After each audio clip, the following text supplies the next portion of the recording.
In the early 1800s in London, something strange was happening every night for decades. People would attend a funeral for a loved one, they would watch the coffin be buried and say their goodbyes.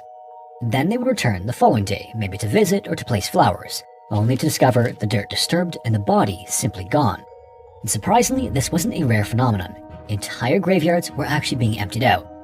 Day in, day out, bodies would go missing in the nights.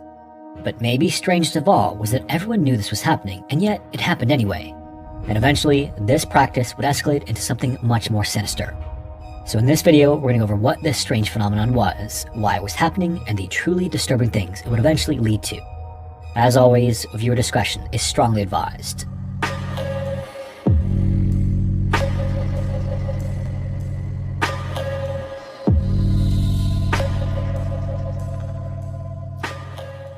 In the early decades of the 19th century, many people in Britain feared something that might seem strange to us today. Funerals at the time were not always the end of the story for those who had passed away. In cities like London and Edinburgh, families often worried that the freshly buried bodies of relatives might not remain in the ground for very long. Instead, there was a very real possibility that someone might dig them up in the middle of the night and carry them away, and this was no urban legend. This was the reality of the times, and the reason for this might seem decidedly unreal to us today. The men who did this were known as resurrectionists, though most people use simpler and less flattering names. They were called body snatchers, sack-em-up men, or sometimes night doctors, but whatever anyone preferred to call them, their purpose was always the same. They made money by digging up corpses and selling them to medical schools. This practice horrified the public, but it also flourished because it served an overwhelming demand. During the late 18th and early 19th centuries, medicine was changing quickly. Doctors and surgeons were beginning to understand that the human body could not be studied properly through books or animal dissection alone. If students wanted to become skilled surgeons one day, they needed to learn anatomy by examining real human bodies, and that created a problem. Medical schools needed far more cadavers than the law allowed them to obtain. The legal supply was small and tightly controlled, but the number of students studying medicine was growing rapidly. As a result, a strange partnership developed between surgeons and criminals. The surgeons needed bodies, and the criminals knew how to get them. At first, this underground trade focused mainly on graves, and as a result, fresh burials were watched closely, but even still, the dead sometimes disappeared. Under the cover of darkness, a small crew could slip into a churchyard, dig down just far enough to expose the coffin, pry open the lid, and pull the body out with a rope. It would then be stripped of clothing and placed in a sack before being carried away, and the whole operation could be finished in less than an hour. For grieving families, the idea that a loved one's body might be treated this way was deeply disturbing. Some people even tried to guard graves themselves for several nights after a burial. Others paid watchmen to patrol cemeteries, and in some places, heavy iron cages known as mort safes were placed over graves to prevent them from being disturbed until the body inside had decomposed enough to lose its value. Even with these precautions though, the trade continued. The money was just simply too good. A freshly buried adult corpse could bring a surprisingly large sum from an anatomy school. Unusual bodies with deformities, rare diseases, or injuries were worth even more. And so most resurrectionists were content to steal from graves because while it was risky work, it was highly profitable. And over time, the demand for bodies kept growing, and as the price of a corpse rose, some criminals began to see a far darker opportunity for themselves. If a body was so valuable, then why just wait around for someone to die? Why not just create the bodies themselves? That grim realization would soon lead to some of the most notorious murders in the history of 19th century Britain. Before we get into that though, how did the body trade even come to be in the first place? For a long time, the study of the human body had been heavily restricted. Religious beliefs in much of Europe treated the dissection of human remains as deeply offensive, and for centuries the practice was either forbidden or carried out but only under very limited circumstances. As a result, early medical knowledge was often based on animal dissections. That began to change though during the Renaissance period. In the 16th century, the Flemish anatomist Andreas Vesalius challenged long-held assumptions about the body by performing detailed dissections on human cadavers. His work demonstrated that many traditional anatomical teachings of the time were simply wrong, and it showed that accurate medical knowledge required direct study of the human body itself. From that point on, attitudes toward dissection slowly began to change, and by the 18th century, anatomy had become a central part of medical training. At the exact same time, British society was rapidly changing. The Industrial Revolution brought new cities, industries, and social problems, while it also encouraged scientific inquiry and medical advancement. Hospitals expanded and medical schools seemingly opened by the dozens as the profession of medicine began to gain greater respectability. This progress, however, wasn't without great difficulty. Medical students needed bodies to study, and the law provided very few. In an effort to change this while making the punishment for murder more severe, the British government passed the Murder Act of 1751. Under this law, the bodies of executed murderers could not simply be buried. Instead, they were either publicly displayed or handed over to surgeons for dissection. The idea was that this additional humiliation after death would act as a deterrent. And for a time, this arrangement provided medical schools with a modest but steady supply of cadavers. Public dissections even became something of a spectacle, with crowds sometimes gathering to witness the procedure. Even still, though, the number of bodies made available under the law was never enough to meet the demand. London and Edinburgh together were home to roughly 2,000 medical students by the early 1800s, and each year hundreds of cadavers were needed for teaching and demonstration. The number of criminals executed annually had dropped sharply, though. Where hundreds had once been sent to the gallows each year, often for relatively minor crimes, by the 19th century the number had fallen to only a few dozen as death became a punishment for more appropriate crimes. And the result was a serious shortage. Medical schools might require upwards of 500 bodies a year, but only a small fraction of that number could be obtained illegally.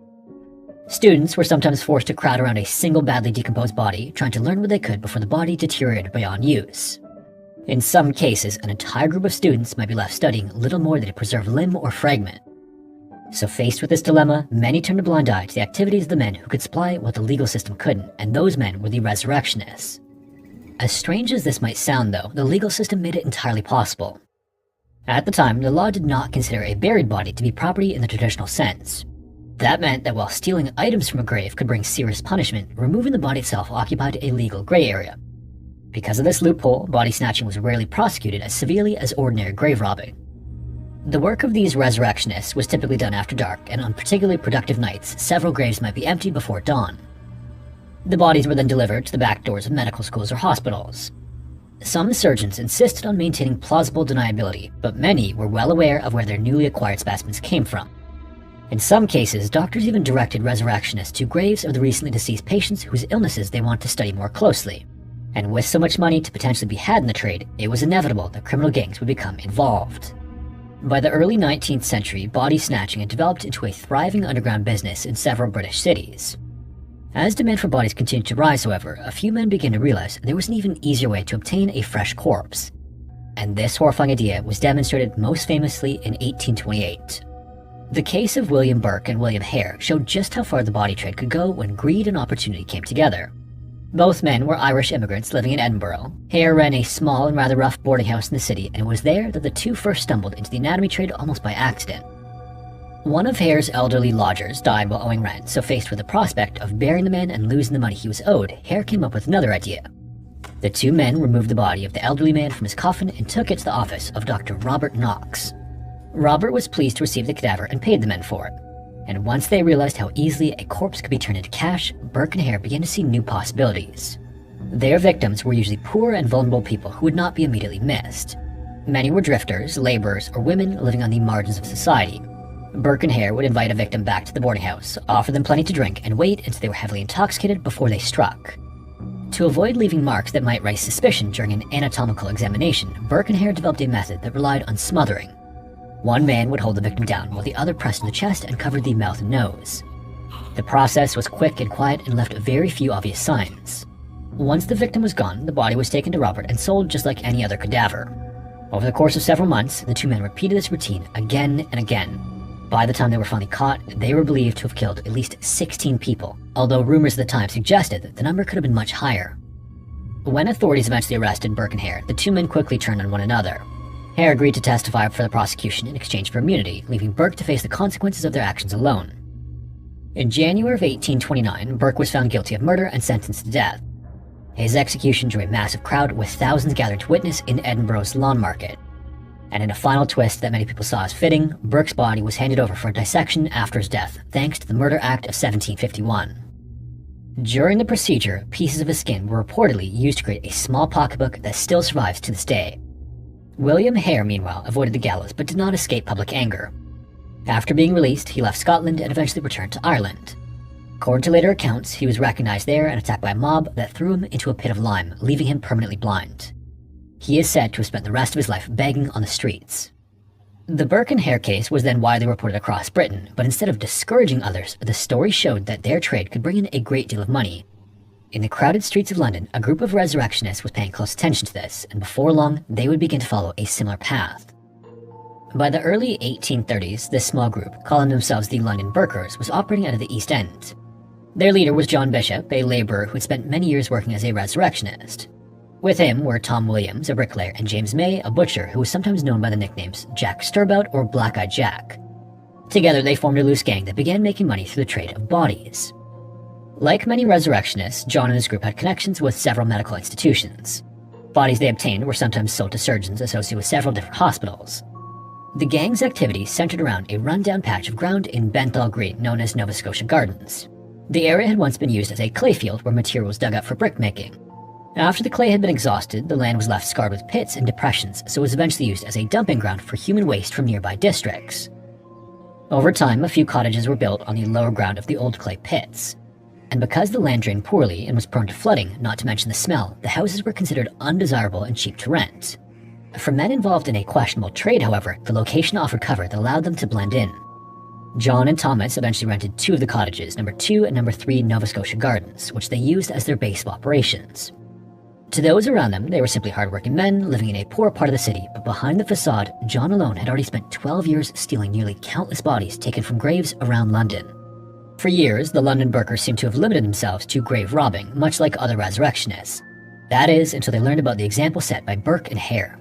In the fall of 1831, the London burkers would change their preferred method of procuring corpses, and their crimes might have never come to light if not for the delivery of a single body to a London anatomy school. In early November of that year, a body arrived at the King's College School of Anatomy in London that immediately raised suspicions. John and James had shown up earlier with the body of a boy who appeared to be around 14 years old. At first glance, there was nothing unusual about resurrectionists bringing a corpse to an anatomy school, but something about this particular body didn't seem right. Before arriving at King's College, John and James had actually tried to sell the corpse elsewhere. They first approached Guy's Hospital, hoping to make a quick sale, but the hospital refused the body for reasons that aren't entirely clear. Undeterred though, the men carried the corpse to King's College and demanded 12 guineas for it. The anatomists there were only willing to offer 9, but a deal was eventually struck. The man who examined the boy was Richard Partridge, a demonstrator of anatomy at the college, and as soon as he began to look over the corpse, several details struck him as troubling. The boy's face appeared swollen and his eyes were heavily bloodshot. The limbs were rigid, suggesting that death had occurred quite recently too. Even more alarming was the overall condition of the body. It showed none of the signs a doctor would normally expect from a corpse that had been buried and then exhumed. In short, the body seemed far too fresh. Richard immediately began to suspect that the boy had not been dug up from a grave at all. If that was true, then the corpse had to have come from somewhere else. Concerned that foul play may be involved, Richard reported his suspicions to a professor of anatomy at King's College who agreed that the situation merited investigation and notified police. Officers from the police station soon arrived to examine the situation. After hearing Richard's concerns and looking at the body themselves, they came to the same conclusions he did. John, Thomas, and James were swiftly taken into custody and a formal investigation followed. Just a few days later, on November 8th, a coroner's jury convened, and after reviewing the available evidence, the jury returned with a verdict of murder. Although the jury could not yet determine exactly how the boy died, many of its members made it clear that they strongly suspected the men who had delivered the body. The police investigation soon turned its attention to the cottages at Nova Scotia Gardens, where John and Thomas lived. If the boy had indeed been murdered, the authorities believed that the truth might be found there, but what they actually discovered in those small houses would suggest that the dead boy was not the gang's only victim. On November 19th, Police Superintendent Joseph Sadler Thomas carried out a thorough search of the property, and as it progressed, several disturbing discoveries were made. Investigators found items of clothing hidden in unusual places around the property. Some garments were recovered from a well in one of the gardens, while others were discovered in a nearby outhouse. The clothing appeared to have been cut or torn violently, as if it had been stripped from someone's body rather than removed normally. Police then circulated descriptions of the garments in hopes that someone might recognize them. In the meantime, a great deal of attention remained focused on the body of the boy that started the investigation. Authorities worked to identify him, and they soon came to believe that he might be Carlo Ferrari, a young Italian boy from the region of Piedmont. Carlo had reportedly been seen in the area not long before, and like many young immigrants and travelers in London at the time, he likely supported himself through small jobs and street work. Boys in similar circumstances were often found around the markets and busy commercial districts of the city. And in fact, witnesses recalled seeing a boy matching his description carrying a small cage with 2 white mice inside. As police continued to gather evidence, the case against the accused men grew stronger, and the body itself provided troubling clues. Medical examination suggested that he died suddenly and violently. There were indications of a severe injury to the back of the neck, and the condition of the internal organs suggested the death occurred shortly after the victim had eaten a meal. That undigested meal, however, smelled strongly of alcohol. It was also discovered that John and Thomas had purchased half a gallon of rum at a nearby public house not long before the boy was last seen alive. Taken together, these facts painted an increasingly horrifying picture. The case soon moved toward trial, and public interest grew rapidly as the story spread throughout London. By the time the proceedings began in early December of 1831, the crime of the London burglars had already become one of the most talked about scandals in the city. On December 2nd, John, Thomas, and James were brought before the court to answer for the death of the boy believed to be Carlo. Throughout the trial, the prosecution portrayed the men as calculating criminals who had turned a profitable business into murder. In addition to the clothing and rum as evidence of the defendant's guilt, there were also smaller details that came out during the trial. One witness testified that James had sold Carlo's teeth to a dentist and that he had openly admitted that the specimens came from a body that had not been buried. Another witness reported that the 2 white mice Carlo was seen with were later spotted in the possession of John's children, which was a particularly damning revelation. The defense, meanwhile, attempted to distance each of the men from the killing. John claimed that he had obtained the boy's body only after he had already died and insisted that neither Thomas nor James knew anything about how the corpse came into his possession. Thomas argued that he had simply shared in the profit from selling the body but had no knowledge of any murder. James, meanwhile, maintained that he had only helped deliver the corpse and had played no part in obtaining it. James also produced a witness who testified that she had been with him late the evening on the night the boy was believed to have been killed, providing him with an alibi. Despite these arguments, though, the evidence against the defendants appeared overwhelming. After 2 days of testimony, the case was handed over to the jury on the evening of December 3rd, and they didn't deliberate for long. After only 30 minutes, they returned to the courtroom with a guilty verdict, and all 3 men were sentenced to death. Later that same evening, not long after the verdict was announced, Thomas appeared to break under the weight of what happened. Sitting in his jail cell, he became visibly distressed and began to weep. During this breakdown, Thomas said he wanted to unburden himself and reveal the truth about what had taken place at Nova Scotia Gardens. The following morning, John also expressed a desire to make a full confession.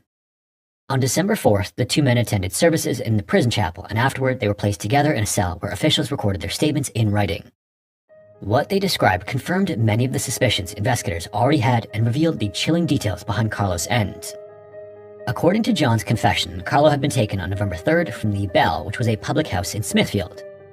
The men approached him with the promise of lodging at Nova Scotia Gardens. Once he arrived at the cottage, Carlo was given rum mixed with laudanum, a powerful opium-based drug that was widely available at the time. After he lost consciousness, John and Thomas left the house for a time and went drinking at another nearby tavern known as the Feathers. When they returned, Carlo was still unconscious, so at that point they carried him outside to a well on the property.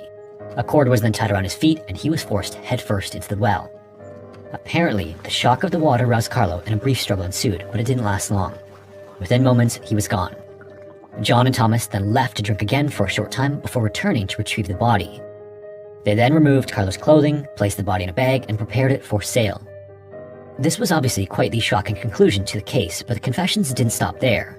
John and Thomas also admitted to an earlier taking of a woman named Fanny Pigburn, who had disappeared several weeks earlier. Fanny was about 35 years old and supported herself by working as a laundress in the Shoreditch area. Her disappearance had been something of a mystery at the time, too. According to those who knew her, Fanny had returned home one evening after spending the day washing clothes for a client. She stayed only briefly before putting on her cloak and saying she needed to run an errand. After leaving the house, though, she was never seen by her family again. During the investigation of Nova Scotia Gardens, police had discovered a bundle of women's clothing, and when descriptions of the garments were circulated, friends and family of Fanny quickly identified them as hers. And just as they had with Carlo, John and Thomas provided the details of what they did with her. According to John, Thomas had encountered Fanny while she was sleeping outdoors and brought her back to the cottage with the promise of a place to stay for the night. Then, also like Carlo, she was given drinks until she fell asleep. Once she was unconscious, a cord was tied around her feet and she was carried to the well. Fanny was then pushed in headfirst into the water. Per their confessions, there was also another victim, a boy known only by the name Cunningham. John and Thomas found him sleeping near the pig market in Smithfield on October 21st and lured him back to Nova Scotia Gardens with the same promise of lodging. Like the others, he was taken to the well and his body was later sold for 8 guineas. Maybe the most shocking part of John's confession, though, came when he described his earlier activities. Supposedly, over the course of 12 years as a resurrectionist, he claimed to have stolen between 500 and 1,000 bodies from graves around London before selling them. These confessions also cleared James of direct involvement in the murders themselves. While James had helped transport bodies and arrange sales, John and Thomas admitted that the killings had been carried out by the 2 of them alone. As a result, James's sentence was converted to life in prison instead. As for John and Thomas, though, just 2 days after their verdict came down, their sentence took place. On the morning of December 5th, 1831, large crowds gathered outside the Newgate prison gallows. These were still a common spectacle in Britain at the time, and events like this drew enormous audiences. And in this case, the notoriety of the London burglars brought in an estimated 30,000 people to watch. With much fanfare, John and Thomas were brought out to the scaffold before the cheering crowd. As had happened in the case of Burke a few years earlier, they were then handed over for dissection. In the days that followed, large numbers of people lined up to view their dissections, as many were actually eager to see the fate of the London burkers up close. As for James, he was placed aboard a convict transport ship bound for Van Diemen's Land, the penal colony that would later become the Australian state of Tasmania. In 1834, he died at the settlement and was buried in an unmarked grave on the Isle of the Dead, which was a small island used as a burial ground for convicts and settlers alike. With these sentences carried out, the immediate case of the London burkers had come to an end, but the scandal surrounding it had stirred public outrage on a much larger scale. For many people, the case was proof that the system surrounding anatomical study had become dangerously corrupt. The demand for bodies had grown so intense that it encouraged criminals to move from grave robbing to worse, and the case of the London burkers wasn't even the last of its kind. By this point, it was clearly a problem the government could no longer ignore. So faced with growing outrage and increasing pressure from the public, the British government passed the Anatomy Act of 1832. This new law dramatically changed the way medical schools obtained bodies. Instead of relying on the bodies of criminals or the questionable activities of resurrectionists, anatomists were now allowed to use the unclaimed bodies of people who had died in workhouses, hospitals, or other public institutions. These remains could then be legally provided to medical schools for dissection. By creating this legitimate supply of cadavers, the law removed the financial incentive that had driven the body snatching trade, and within a few years of the passage of the Anatomy Act, the grisly business of stealing bodies